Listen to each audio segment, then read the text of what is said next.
চিনি মূল্য 20% কমলো, কিন্তু চিনির ব্যবহার 20% বৃদ্ধি পেলো।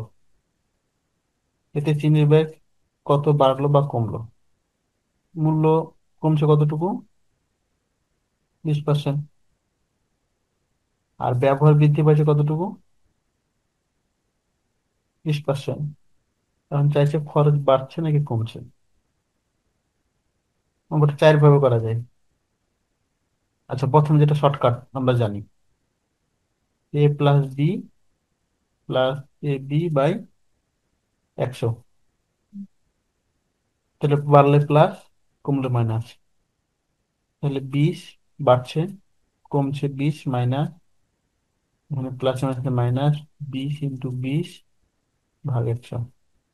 তাহলে 20 20 কাটা, শূন্য শূন্য কাটা, তাহলে পাচ্ছি কত?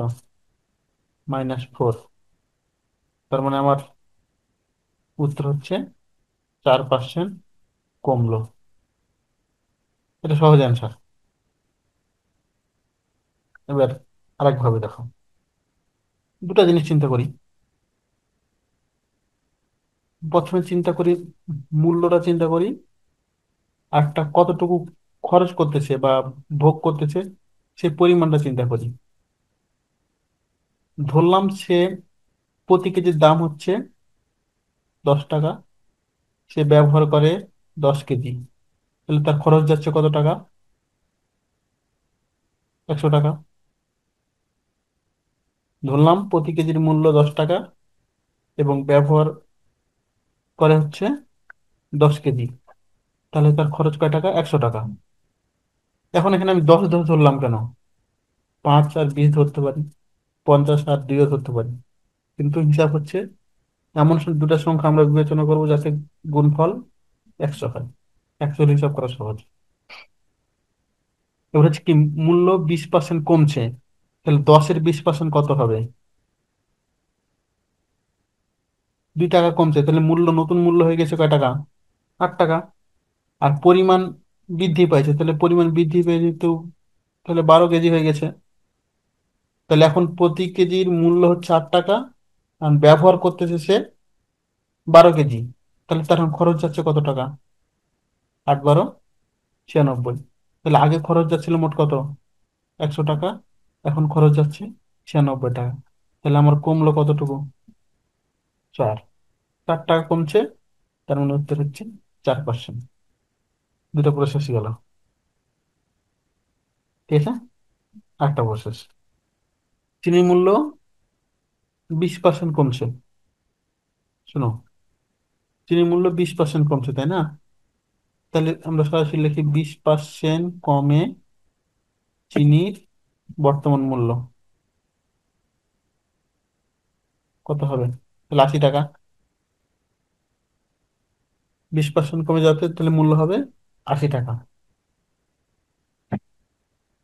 আর চিনির ব্যবহার 20% বৃদ্ধি পাচ্ছে, এটা দেখি 20% বৃদ্ধিতে, বৃদ্ধিতে ব্যবহৃত হয় কয় টাকার জিনিস এখন আমার? 120 টাকার।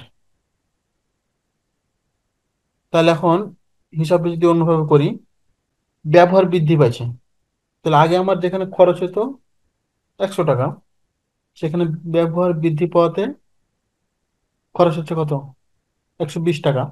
কথাটি বলে কি, 100 টাকার স্থলে চিনি ব্যবহৃত হয়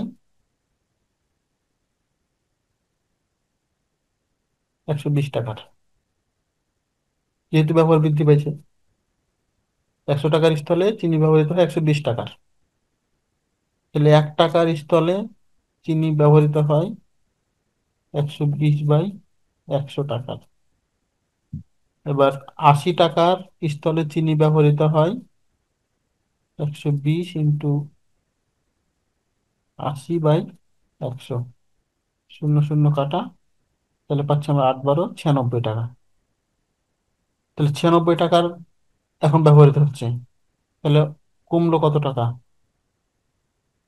যে কমলো সমান হচ্ছে 100 - 96 সমান 4 টাকা, মানে হচ্ছে 4% উত্তর।